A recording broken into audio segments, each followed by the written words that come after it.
प्यारे बच्चे, प्रिपरेशन अड्डा एकेडमिक, प्यारे बच्चे एग्जाम्पल नंबर 2 है ये।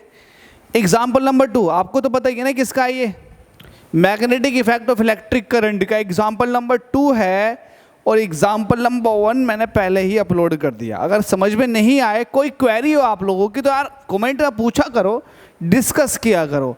हालांकि मैं एसएल सॉल्व करा रहा हूँ तो मैं पॉइंट टू पॉइंट चलूँगा। एसएल के मतलब पॉइंट टू पॉइंट का मतलब ये है कि पहला एग्जाम्पल, दूसरा एग्जाम्पल, तीसरा एग्जाम्पल, फिर प्रॉब्लम फॉर प्रैक्टिस, फिर एग्जाम्पल, फिर प्रॉब्लम ऑफ प्रैक्टिस। इस तरह से चलूँगा मैं टॉपिक वाइज। फिलहाल जो न्यूमेरिकल सॉल्व हो रहे हैं टॉपिक नंबर 1 के बायोसेवर्टी के हो रहे हैं, तो क्यों ना इस वाले एग्जाम्पल को भी देख लिया जाए। एक बात और कहूँगा आप लोगों से कि अगर आप लोग चैनल में पहली बार आए हैं तो आप जाहिर सी बात है सर्च कर रहे होंगे क्वेश्चन, आपको डाउट आ रहा होगा, सर्च कर रहे होंगे, तभी तो आप मेरे चैनल पर आए।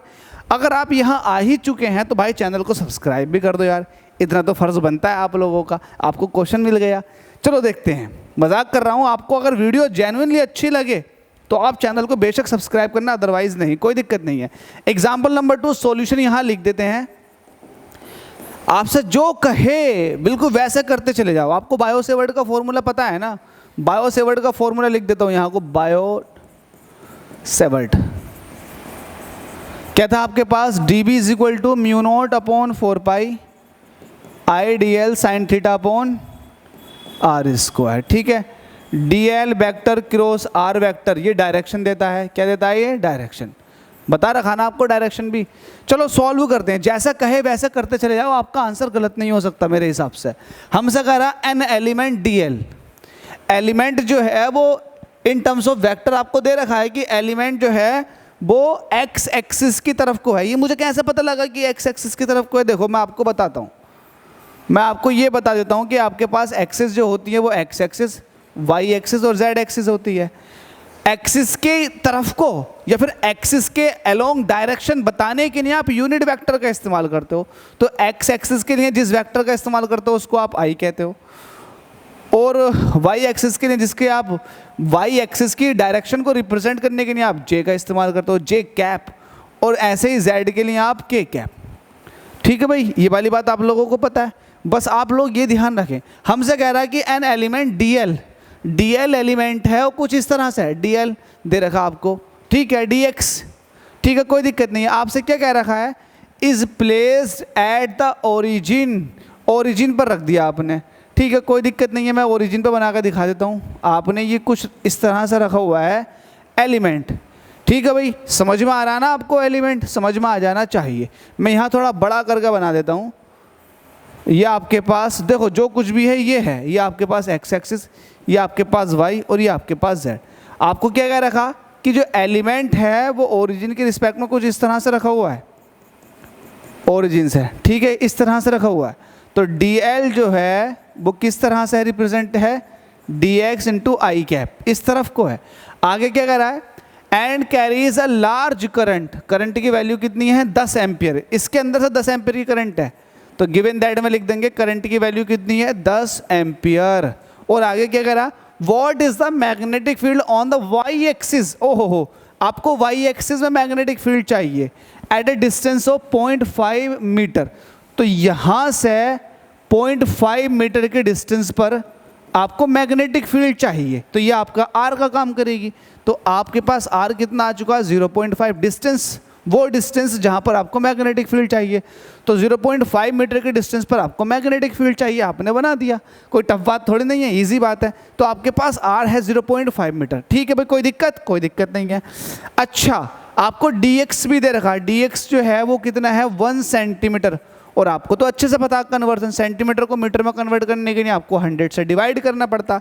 अच्छा, एक चीज़ और है इसके अंदर, वो चीज़ ये है कि आप जो आपके पास लेंथ एलिमेंट होता वो और जो डिस्टेंस आपको चाहिए, इट मीन्स पोजीशन वेक्टर, उनके बीच में एंगल चाहिए होता। पोजीशन वेक्टर जा रहा है ऊपर को, लेंथ एलिमेंट जो जा रहा है वो इधर को जा रहा है, तो इनके बीच एंगल कितना बना, ये एंगल कितना बना, ये एंगल कितने का बनेगा, तो ये 90 डिग्री का बनेगा। तो थीटा आपके पास कितना हो गया 90 डिग्री। भाई आप लोगों ने अगर बायोसेवर्ट पढ़ लगा तो आप लोगों को फैमिलियर होगा, आप लोगों को पता होगा कि क्या होता है dl और क्या होता है आपके पास r वेक्टर। तो भाई r जो है वो पोजीशन वेक्टर है, dl जो है वो एलिमेंट उसकी लेंथ है, तो l तो ये है और dl डी तो ये है और आपके पास आर ये है, तो एंगल 190 एंगल जो बना 90 डिग्री का बना ना, तो 90 डिग्री आपने लिख दिया। अब डायरेक्ट आप बायो सेवर्ट लगा तो आपके पास आंसर आ जाएगा। Since we know that D जो होता है वो होता है mu not upon 4 pi I D L sine theta upon distance का स्क्वायर। डी आपको चाहिए, मैं स्केलर फॉर्म में इसका मैग्नीट्यूड कैलकुलेट करने चाह रहा हूँ। म्यू नॉट अपॉन 4 पाई की वैल्यू होती है 10⁻⁷। आई आपको दे रखा 10 एम्पियर है। डी की वैल्यू आपको दे रखी है, डी जो है वो डी के बराबर है, यही आपके पास डी है। तो डी जो हो गया डी हो गया, जो कि 1 सेंटीमीटर, सेंटीमीटर को आपने मीटर में कन्वर्ट करके पहले ही लिखा हुआ है। अच्छा, यहाँ पर साइन थीटा है तो साइन 90 आ जाएगा। यहाँ पर थीटा की वैल्यू 90 डिग्री है तो साइन 90 आ जाएगा। ठीक है, अब डिवाइड में बचा आर स्क्वायर। डिस्टेंस कितनी है आपके पास 0.5, 0.5 का स्क्वायर का मतलब ये है कि 0.5 को आप 2 बार लिख दो। ठीक है, तो ये आपने लिख दिया। इसको अब सॉल्व कर लेते हैं। 1 0 से 1 0 कट गया, ये 1/10 है, ऊपर जाएगा 10⁻⁻1 हो जाएगा। 10⁻⁻7 पहले से ये 10⁻⁻1 ये हो जाएगा, तो 10⁻⁸ साइन 90 की वैल्यू होती है 1। तो आपके पास यहाँ से कितना हो जाए 10⁻⁸ इंटू 1, नीचे आया 0.5 इंटू 0.5, पॉइंट हटाऊँगा तो ऊपर 10 से गुणा कर दूंगा।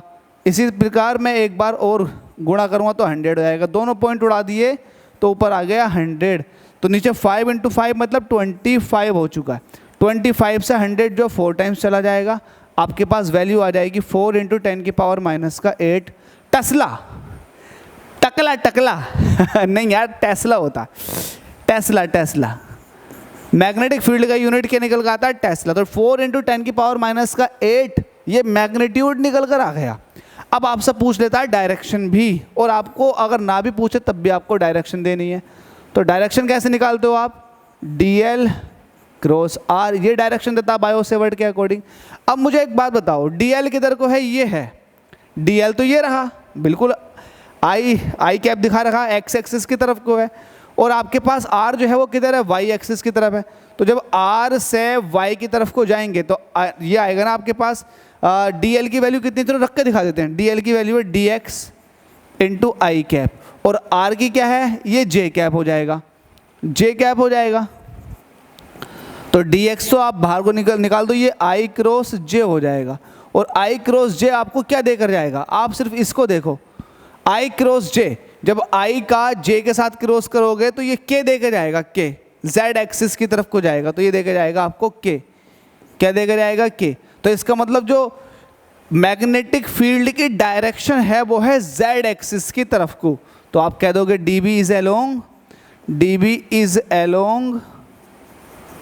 z एक्सिस, सही है भाई, z एक्सिस की तरफ को आपका क्या लगा, dB लगा। आई होप आपको ये वाली बात भी समझ में आ गई होगी। अगर किसी को समझ में नहीं आई है तो वो मुझे बता सकता। अगर यहाँ dl क्रॉस i की बात करोगे तो यहाँ r भी दिखा सकते हो, कोई दिक्कत नहीं है मैग्नीट्यूड में, तो ये आपका r बाहर को आ जाएगा। ठीक है भाई, मैं i क्रॉस j से मतलब है मुझे, और i क्रॉस j मैंने इसको फाइंड आउट भी कर लिया। तो उम्मीद करता हूँ कि आप लोगों की ये क्वेरी समझ में आई होगी। अगर समझ में नहीं आई है तो डिस्क्रिप्शन में यार मैंने इंस्टा, फेसबुक, टेलीग्राम का लिंक दे रखा, जाकर के फॉलो करें, अपनी क्वेरी डिस्कस करें। वहाँ पर पीडीएफ अगर आपको चाहिए किसी लेक्चर की, किसी न्यूमेरिकल की, तो आपको पीडीएफ भी मिल जाएगी। आपको वो हर चीज़ मिल जाएगी जो आपको चाहिए, इंपॉर्टेंट चीज़ भी मिल जाएगी, आपको हर चीज़ अवेलेबल है। ठीक है, और आप लोगों के जो डाउट्स हैं वो आप मुझसे डिस्कस कर सकते हैं, कोई दिक्कत नहीं है, कोई शर्म नहीं है। आप लोग यार सीखो यार। Thank you so much.